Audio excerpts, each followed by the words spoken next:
से बैठिए।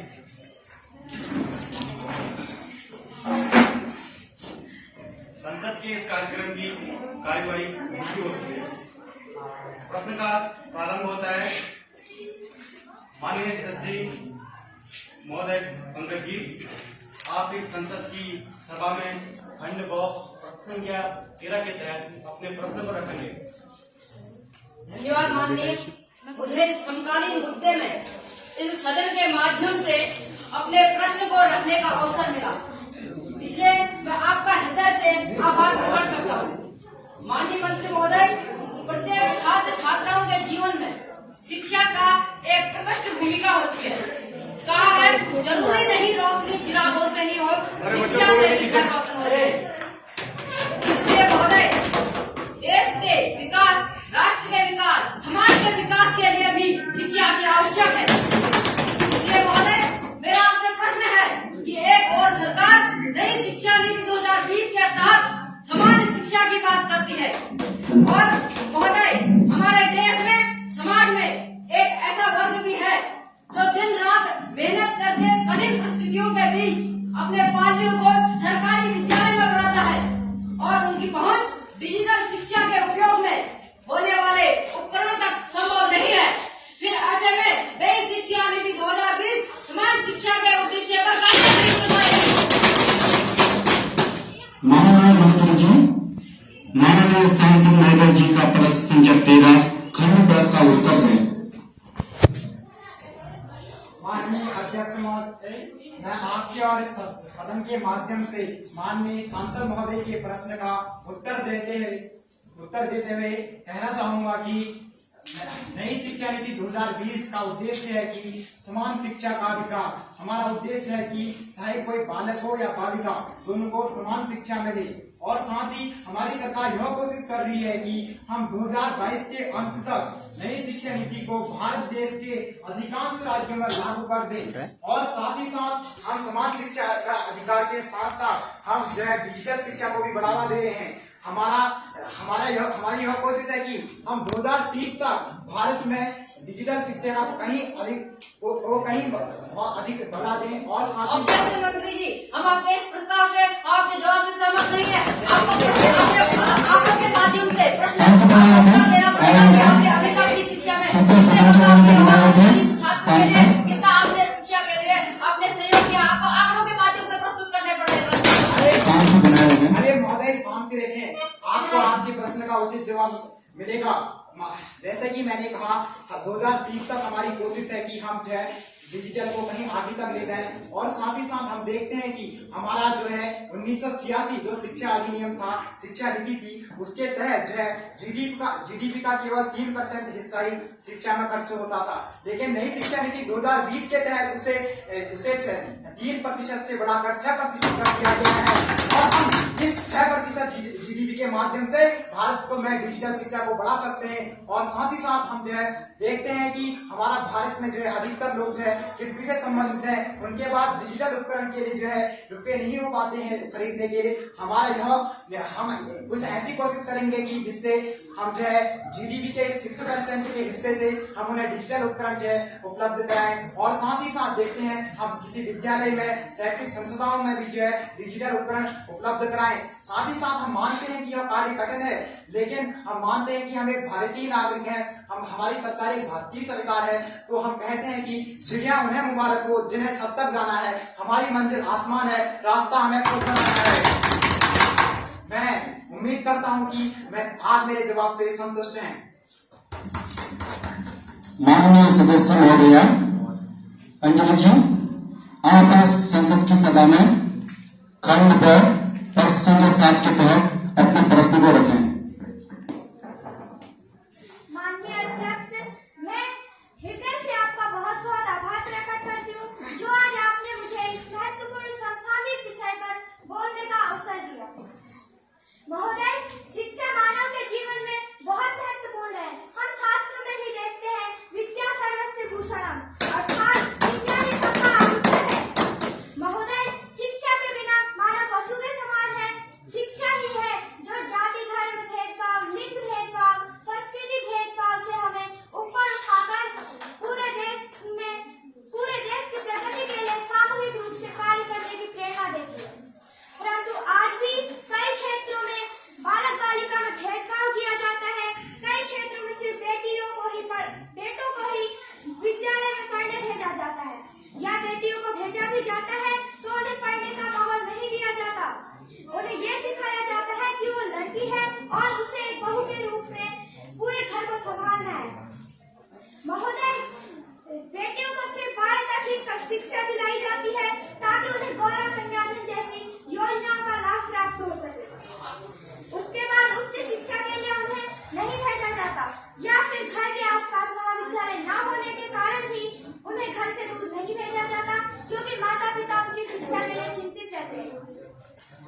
माननीय अध्यक्ष महोदय, मैं माननीय सांसद महोदया के इस विचार से सहमत हूँ कि किसी भी शिक्षा नीति में जो है बालिकाओं के लिए कुछ विशेष प्रावधान होने चाहिए।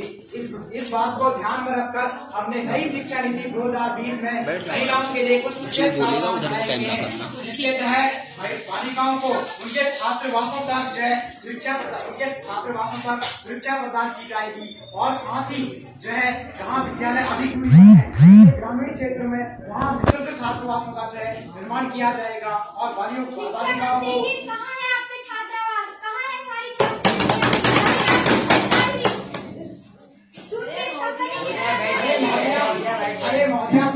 माननीय सांसद महोदय जी शांति बनाए रखें।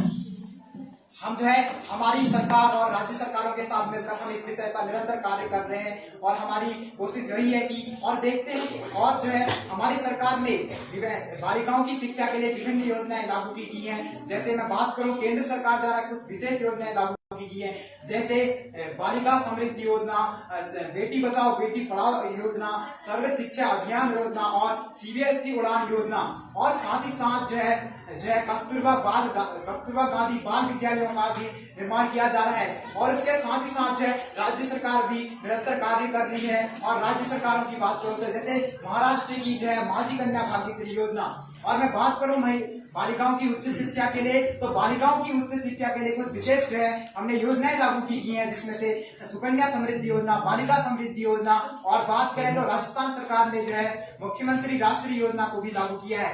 मैं आशा करता हूं कि आप मेरे इस जवाब से संतुष्ट हैं।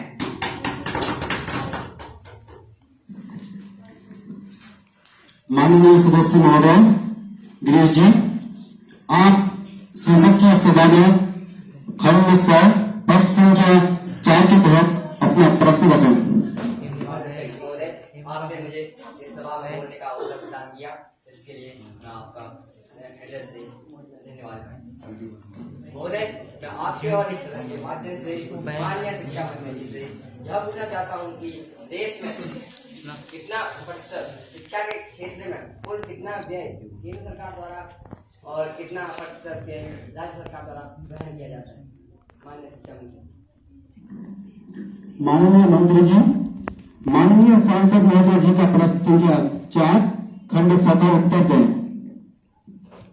माननीय अध्यक्ष महोदय, मैं माननीय सांसद महोदय को अवगत कराना चाहूंगा कि हमारी सरकार ने अपने विशेष कार्यक्रम सर्व शिक्षा योजना के लिए बजट में 20% बढ़ोतरी करके जो है 20% बढ़ोतरी करके उसे जो है 2021-22 के 31,050 करोड़ से बढ़ाकर जो है 37,383 करोड़ कर दिया गया है।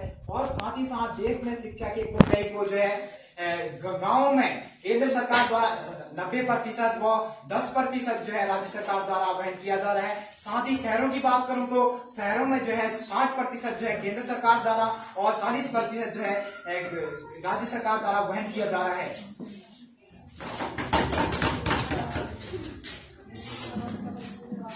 माननीय सदस्य महोदय मनोज जी, आप संसद की सभा में खंड पर प्रश्न संख्या 9 के तहत अपना प्रश्न रखें। धन्यवाद अध्यक्ष महोदय, आपने मुझे इस सभा में अपने प्रश्न को रखने का अवसर दिया, इसलिए मैं आपका हृदय से आभार प्रकट करता हूँ। माननीय अध्यक्ष महोदय, जैसा कि हमें ज्ञात है कि शिक्षा हमारे जीवन में बहुत महत्वपूर्ण है। शिक्षा के बिना जिंदगी पशु के समान है। शिक्षित होने से हम मानसिक और सामाजिक दोनों तरह से जागरूक होते हैं। कि कहा है कि सच्ची बातों को जान लेने का नाम ज्ञान है, कि सच्ची बातों को जान लेने का नाम ज्ञान है। जो अपनी मेहनत से कुछ कर दिखाए वही महान है, जो अपनी मेहनत से कुछ कर दिखाए वही महान है। माननीय अध्यक्ष महोदय, मैं शिक्षा मंत्री जी से यह प्रश्न करना चाहता हूँ कि जैसा कि हमें आपकी सरकार के द्वारा बताया गया है कि 2014 में नई शिक्षा नीति लाई जाएगी, लेकिन हमें यह नई शिक्षा नीति 6 साल बाद भी आपसे पूर्ण रूप से नहीं मिल पाई है।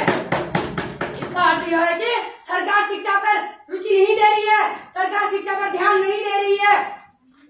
आपने पूरे भारत देश में नई शिक्षा नीति लाने के लिए अपनी सरकार की खूब पीठ थपथपाई है।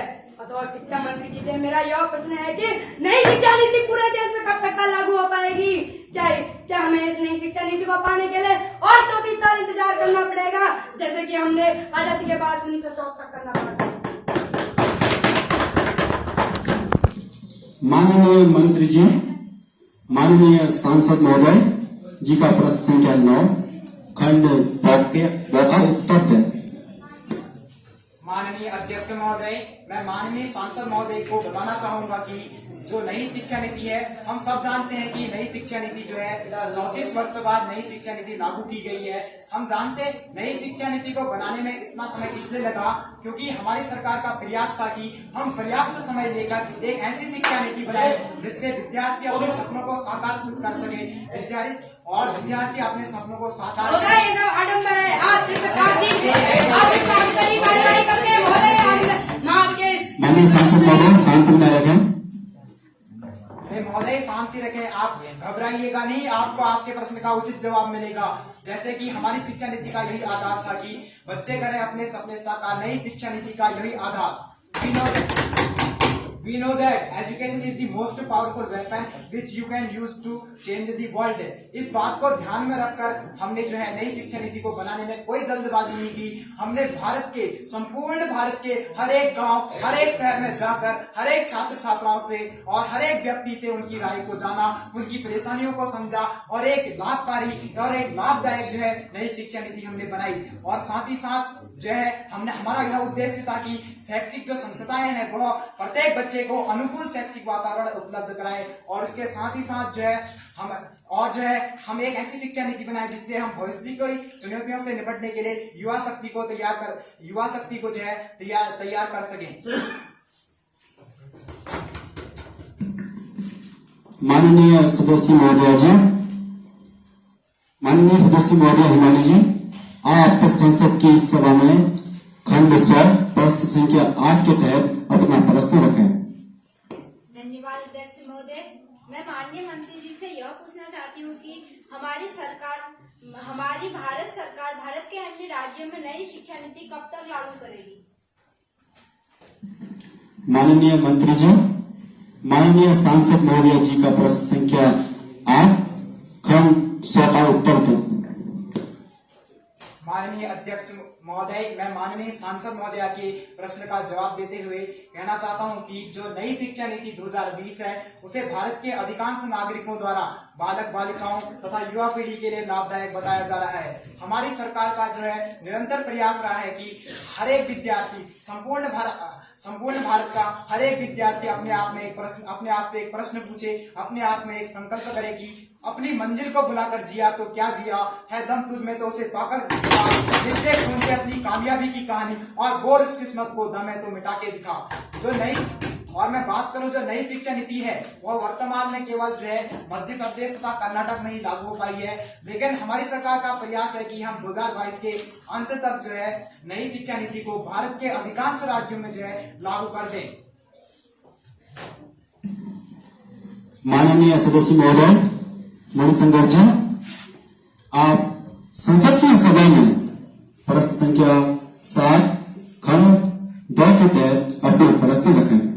धन्यवाद महोदय, मैं आपका हार्दिक आभारी हूं कि आपने मुझे मेरे क्षेत्र की जनता की बात आप तक और इस संसद भवन तक रखने की आपने मुझे इजाजत दी। मैं सबसे पहले शिक्षा मंत्री जी को याद दिलाना चाहूंगा कि आप जब सत्ता में आए थे तो आपने उस वर्ष कहा था कि हम नई शिक्षा नीति लाएंगे और आज उसके बाद 6 साल बीत चुके हैं और 6 साल के बाद भी आप पूरी तरह से इस शिक्षा नीति को नहीं ला पाए हैं। अतः मैं शिक्षा मंत्री जी से पूछना चाहूंगा कि इतनी देरी कहाँ हुई। इसके अलावा मैं शिक्षा मंत्री जी से एक प्रश्न करना चाहूंगा कि क्या अगर आप इस भवन में, इस संसद भवन में बनाने वाले मटेरियल को अगर आप बेकार माल यूज करेंगे तो क्या वो सही तरीके से बिल्डिंग खड़ी हो पाएगी? बिल्कुल नहीं हो पाएगी। तो मैं माननीय शिक्षा मंत्री महोदय से प्रश्न करना चाहूंगा कि क्या आप बच्चों को गड्ढे में धकेलना चाहते हैं? जो इतनी अच्छी, भले ही आप शिक्षा नीति ले आए हैं, आप चाहे कितनी भी बातें करते हैं, परंतु इस शिक्षा नीति में आपने एक भी प्रावधान ऐसा नहीं रखा है कि जिसमें शिक्षकों के बारे में कुछ कहा गया हो, क्योंकि शिक्षक ही तो है जो बच्चों को पढ़ाता है। शिक्षक के सीखते हैं। अगर शिक्षक ही नहीं पढ़ा पाएगा तो बच्चे सीखेंगे क्या? इसीलिए मैं माननीय महोदय से कहना चाहूंगा, शिक्षा मंत्री महोदय से कहना चाहूंगा कि आपने ऐसे कोई प्रावधान भी डाले हैं क्या इसमें जो कि नई शिक्षा नीति बच्चों को छात्रों के द्वारा पढ़ाए गए, उसके छात्रों द्वारा पढ़े गए, टीचरों द्वारा पढ़ाए गए, उसको सीखने में सही बनाती हो। आपने रटंत शिक्षा प्रणाली को समाप्त करने की घोषणा की है, परंतु बिना शिक्षकों के सहयोग के छात्र कैसे सीख पाएंगे। हमें पता है कि आज भी कई छात्र यहाँ पे पहाड़ी क्षेत्रों में किसी दुर्गम में, आज हम जानते हैं कि भारत में राजस्थान जैसा इलाका है जो कि भीषण गर्मी की चपेट में रहता है, असम जैसे पहाड़ी इलाके हैं और जम्मू कश्मीर उत्तराखंड हिमाचल जैसे दूरस्थ प्रदेश हैं जहाँ शिक्षक अनावश्यक कार्यों से नहीं पहुंच पाते हैं। परंतु आपने बहुत कम शिक्षक रहने के बावजूद भी आपने उन शिक्षकों को ऐसा मौका नहीं दिया कि वो कुछ सीख सकें। आपने इसमें कोई ऐसा प्रावधान क्यों नहीं दिया कि शिक्षा नीति में कुछ शिक्षक ऐसे पढ़ाएं, शिक्षकों को भी कुछ सीखने का मौका मिले, उनको प्रशिक्षण मिले और उत्तर दीजिए। माननीय मंत्री जी, माननीय सांसद महोदय जी का प्रश्न संख्या 7 खंड 2 का उत्तर दें। माननीय अध्यक्ष महोदय, मैं माननीय सांसद महोदय के प्रश्न का उत्तर देते हुए कहना चाहता हूं कि आपने कहा कि आपकी नई शिक्षा नीति को बनने में इतना समय क्यों लगा। मैं आपको बताना चाहता हूं कि जो पतंग होती है, पतंग को तो पता होता है कि उसका अंत कचरे में होगा, लेकिन उससे पहले उसे आसमान छूकर दिखाना होता है। और हमारी शिक्षा नीति का भी यही उद्देश्य था कि हम भारत के हर एक विद्यार्थी को उस कामयाबी की, उस बुनियादी ऊंचाई तक ले जाने का प्रयास करें। इसलिए हमने नई शिक्षा नीति को बनाने में समय लिया और एक बेहतर शिक्षा नीति बनाई। और साथ ही साथ आपका प्रश्न था कि आपने शिक्षकों के लिए क्या विशेष प्रावधान किए हैं। मैं आपको बता दूं कि जो नई शिक्षा नीति 2020 है उसका जो शैक्षणिक ढांचा है उसे 1986 से पूरी तरह से बदल दिया गया है। वहाँ 10+2 का शैक्षणिक ढांचा था, यहाँ 5+3+3+4 कर दिया गया है। और मैं बात करूं कि शिक्षकों के लिए हमने जो है नई शिक्षा नीति 2020 में जो है शिक्षकों के लिए 4 साल का विशेष प्रावधान रखा गया है। अब मैं आपको एक बात बता दूं, जब भारत देश जो है अंग्रेजों का गुलाम था, तब अंग्रेजों ने एक चाल चली थी कि भारत को हम फिजिकली तो 100-200 साल गुलाम रखेंगे, लेकिन मेंटली 1000 साल कर देंगे। उन्होंने शिक्षा के प्रारूप को ही बदल दिया। उन्होंने ऐसा कर दिया कि शिक्षक की जिम्मेदारी यहाँ पर खत्म नहीं होती कि वह बच्चे को पढ़ा दे, उसकी जिम्मेदारी यह भी होती है कि वह बच्चे को जो है बच्चे को समझाए। इस बात को हमने विशेष ध्यान में रखकर नई शिक्षा नीति 2020 में जो है नई शिक्षा नीति 2020 में अध्यापकों के लिए भी 4 साल का विशेष प्रावधान रखा गया है, जिसमें उन्हें यह बताया जाएगा कि आप अपने क्षेत्र में अपनी स्किल को कैसे बढ़ा सकते हैं, आप तकनीकी माध्यमों का यूज कर सकते हैं और आप किस प्रकार से कुछ बेहतर करें जिससे कि रटेंद्र जो विद्या है वह खत्म हो सके। और साथ ही साथ इस 4 साल में हम ऐसा कुछ सिखाने का प्रयास करेंगे जिससे कि जो है शिक्षक जो है बच्चों को अच्छा समझा सके। और साथ ही साथ हमारा प्रयास यह भी है कि हम जल्द ही राज्य सरकारों के साथ जो है चर्चा करके एक विशेष प्रावधान शिक्षकों के लिए, शिक्षकों से संबंधित और बनाए। इस पर हमारी चर्चा लगातार निरंतर चलती आ रही है। माननीय सदस्य महोदय सुभाष जी, आप संसद की सभा में प्रश्न संख्या 18 खंड 100 के तहत अपना प्रश्न रखें। धन्यवाद महोदय, धन्यवाद अध्यक्ष महोदय, आपने मुझे इस सदन के माध्यम से अपना प्रश्न रखने का मौका दिया। मैं आपका आभार प्रकट करता हूँ। मेरा महोदय से प्रश्न यह है कि पहाड़ी क्षेत्रों में लोग शैक्षिक गुणवत्ता वाले हैं क्योंकि उनके लिए सुविधा नहीं है, स्कूल बहुत दूर है, वह आते जाते में ही थक जाते हैं। क्या बताएंगे कि सभी लोग शिक्षित कैसे होंगे। माननीय मंत्री जी, माननीय सांसद महोदय जी का प्रश्न संख्या 18 खंड 2 का उत्तर दें। माननीय अध्यक्ष महोदय, मैं माननीय सांसद महोदय की बात से सहमत हूं कि वास्तव में जो है यह समस्या है वह काफी समय से चली आ रही है। हम देखते हैं कि पहाड़ी क्षेत्र, लेकिन अब इस वर्तमान समय में हमने जो है पहाड़ी क्षेत्रों में जो है शिक्षा के विकास के लिए काफी प्रयास किए हैं। और साथ ही साथ हमारी सरकार की निरंतर यह प्रयास रहा है कि हम जो है पहाड़ी क्षेत्र के विद्यार्थियों को उचित जो है शिक्षा उपलब्ध कराएं। और साथ ही साथ जो है राज्य सरकार भी इस विषय पर निरंतर कार्य कर रही है और हमारी जो है और जल्दी हम राज्य सरकारों के साथ चर्चा करके इस विषय पर कुछ उचित फैसला लेंगे, कुछ हितकारी फैसला लेंगे। संसद की सभा में स्थगन प्रस्ताव की कार्यवाही शुरू की जाती है।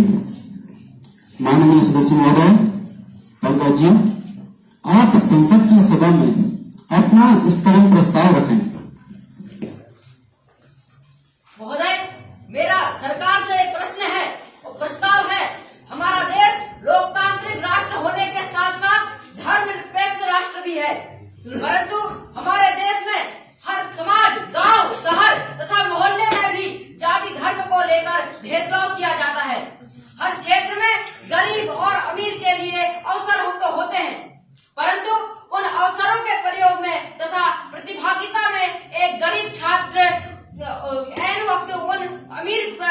से पीछे रह जाता है, जो भेदभाव तथा रिश्वत के आगे की आगे की श्रेणी में आ जाते हैं। अगर हमारा देश इन परिस्थितियों में लगातार घुसता रहा तो हमारे देश में किस प्रकार से सामाजिक न्याय स्थापित हो सकता है। अतः हम इन मुद्दों पे स्थगन प्रस्ताव तथा चर्चा की मांग रखते हैं, अन्यथा हम सदन को बहिष्कार करते हैं। माननीय सदस्य महोदय अंजलि जी, आप इस संसद की सभा में अपना स्थगन प्रस्ताव रखें। धन्यवाद अध्यक्ष महोदय। महोदय, हमारे देश में 75 वर्ष पूर्ण होने के बाद भी आज हमारी मातृभाषाएं और हिंदी भाषा केवल उपहास की पात्र बनी हुई है। क्यों वैदेशिक भाषाओं को हमारे नौनिहालों पर लादा जा रहा है? इसलिए मैं हमारे देश में मातृभाषा व हिंदी भाषा को संरक्षित करने के लिए इस विषय पर चर्चा चाहती हूँ और विशेष रूप से माननीय सदस्य महोदय मनोज जी, आप अपना स्थगन प्रस्ताव रखें। धन्यवाद अध्यक्ष महोदय। माननीय अध्यक्ष महोदय, मैं सरकार से यह चर्चा करना चाहता हूं कि जैसा कि आप जानते हैं कि किसी भी नौकरी को पाने के लिए शैक्षिक योग्यता की जरूरत होती है माननीय महोदय, मगर ये शैक्षिक योग्यता राजनीतिक क्षेत्रों में किसी भी राजनीतिक क्षेत्रों में इसमें कोई भी ध्यान नहीं देता। माननीय महोदय, आज के युग में 8वीं और 10वीं पास मंत्री और विधायक बन रहे हैं और एक डिग्री लिए डीएम जो एक डिग्री ले रहा है और जो मंत्रियों के नीचे काम कर रहा है। आज के युग में शिक्षा लेना बहुत जरूरी है। माननीय अध्यक्ष महोदय, एक तरफ चुनाव लड़ने के लिए शैक्षिक योग्यता का प्रावधान नहीं है, जबकि स्थायी कार्य के लिए निश्चित शैक्षिक योग्यता मांगी जाती है, जो उचित भी है। क्या सरकार ऐसा कोई कानून बना सकती है जो नेताओं के लिए भी शैक्षिक योग्यता निश्चित कर सके, जैसा कि अमेरिका में होता है? मैं सरकार से यह कहना चाहता हूं कि कोई भी राजनीतिक क्षेत्र में शैक्षिक योग्यता हो। माननीय सदस्य महोदय मणिशंकर जी, आप अपना स्थगन प्रस्ताव रखें। धन्यवाद महोदय। वैसे तो मेरे पास बोलने के लिए बहुत कुछ है। इस सरकार की अनगिनत ऐसे कार्य हैं जिसने इस देश को बर्बाद करके रख दिया और भ्रष्टाचार को चरम सीमा पर पहुंचा दिया। आज हमारे देश में भ्रष्टाचार इतनी चरम सीमा पर है कि शिक्षा के लिए लाए गए बजट को भी ये सरकार द्वारा आज बिचौलियों को खिला दिया जाता है और शिक्षा तक को नहीं बख्शा जाता। तो इस देश में क्या विकास होगा? ये सरकार में पूछना चाहता हूँ। आज भारत के सरकारी विद्यालयों में छात्रों की कमी है। सभी छात्र निजी विद्यालयों की ओर जाते हैं और वही विद्यार्थी सरकारी विद्यालयों में पढ़ते हैं जिनके पास धन की कमी होती है, जो निजी विद्यालयों में नहीं जा पाते। मुझे आप बताइए कि किस प्रकार से इतने सारे बजट के प्रावधान होने के बावजूद केंद्र से हर वर्ष यानी कितना बजट प्रावधान होता है, उत्तराखंड राज्य से अलग, हर राज्य से अलग बजट प्रावधान होता है। उतने बजट के होने के बावजूद भी सरकारी स्कूल निजी स्कूल की तुलना में इतने कम लेवल पर क्यों है? आज भी प्रगति क्यों नहीं कर पा रहे हैं? इसके अलावा महंगाई, भ्रष्टाचार की लूट खसूट आए दिन हो रहे हैं कांड, इस सब का जवाब कौन देगा? इन सब का जवाब न देने पर हम सदन का बहिष्कार करते हैं हम सदन का। माननीय महोदय, अगर आप इस पर चर्चा नहीं करेंगे तो हम इस सदन का बहिष्कार करते हैं। माननीय मंत्री जी, क्या आपकी सरकार ने इस विषय पर चर्चा के बारे में कुछ सोचा है? माननीय अध्यक्ष महोदय, हमने विपक्ष पार्टी के इस स्थगन प्रस्ताव पर आज शाम 4 बजे चर्चा, हमारी सरकार विपक्ष पार्टी के इस स्थगन प्रस्ताव पर आज शाम 4 बजे चर्चा करने के लिए तैयार है। माननीय सदस्य महोदया जी, आपके इस मुद्दे पर शाम 4 बजे चर्चा की जाएगी। कृपया आप संसद की सभा में उपस्थित हों।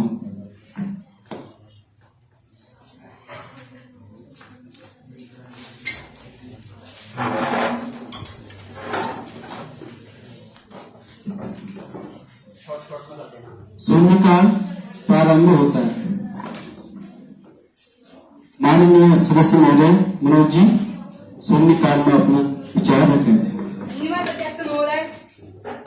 माननीय अध्यक्ष महोदय, मैं नैनीताल उधम सिंह का सांसद होने के नाते मैं अपने क्षेत्र में बिजली की कटौती को रोकने व अस्पताल खोलने के बारे में कहना चाहूंगा। माननीय अध्यक्ष महोदय, बिजली के मुद्दे की बात करें तो हमारे क्षेत्र में बार बार बिजली की कटौती बिजली विभाग द्वारा कटौती की जा रही है। दिन में तो बिजली आंख मिचौली करती है और अब रात में भी आंख मिचौली करने लगी है। तथा वही बात करें तो अस्पतालों की, तो अस्पताल गाँव में होकर शहरों में होने के कारण कितने लोग अपनी जान गवा बैठे हैं। और तो मैं सरकार से यह कहना चाहता हूँ कि 2 गांव के बीच में एक अस्पताल खोले जाने चाहिए और बिजली की कटौती को रोका जाए। माननीय मंत्री जी, माननीय सांसद महोदय जी के इस विचार पर आप कुछ कहेंगे? माननीय अध्यक्ष महोदय, मैं माननीय सांसद महोदय के इस विचार पर कहना चाहूंगा कि हमने जो उत्तराखंड राज्य सरकार है, हमने उसके साथ हम निरंतर चर्चा कर रहे हैं और उत्तराखंड राज्य सरकार के साथ मिलकर हम जो है इस बिजली कटौती को रोकने के लिए कुछ न कुछ विशेष प्रावधान बनाएंगे और जल्द से जल्द हम आपको भरोसा दिलाते हैं कि उत्तराखंड राज्य की सरकार के साथ हम चर्चा करके इस क्षेत्र में जो है बिजली की कटौती को रोकने के लिए कुछ विशेष प्रावधान बनाएंगे। माननीय सांसद महोदय जी, महोदय अंजलि जी, शून्यकाल में अपना विचार रखें। धन्यवाद महोदय। महोदय, जैसा कि हम देख रहे हैं वर्तमान में पेट्रोलियम, गैस और खाद्य सामग्री बहुत महंगी होती जा रही है। आम जनता की पहुंच से बहुत दूर होती जा रही है। महोदय, इस बढ़ती महंगाई पर नियंत्रण पाने तथा आम लोगों की इस बदहाली को दूर करने के लिए कदम क्यों नहीं उठाए जा रहे हैं? क्या आम जनता इस महंगाई पर जी सकती है? महोदय, मैं आपके व संसद के माध्यम से सरकार का ध्यान इस महंगाई की ओर ध्यान आकर्षण करना चाहूंगा। माननीय मंत्री जी, माननीय सांसद महोदय जी के इस विचार पर आप कुछ कहना चाहेंगे? माननीय अध्यक्ष महोदय, मैं माननीय सांसद महोदय के इस विचार पर कहना चाहूंगा कि जो महंगाई है वह महंगाई तो बढ़ रही है। हम देख रहे हैं कि यह बात झूठ नहीं है, आपकी महंगाई लगातार बढ़ रही है। लेकिन आप और हम सब एक भारतीय नागरिक है, हमें पता है कि 2020 के बाद ही जो है पूरे भारत देश में कोरोना काल चला था, जिसकी वजह से कहीं न कहीं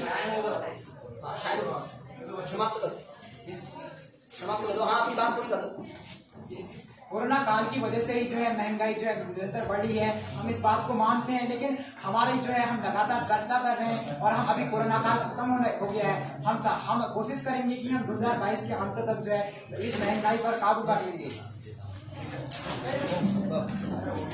सदन की कार्यवाही आज यहीं पर अनिश्चित काल के लिए स्थगित की जाती है। नमस्कार।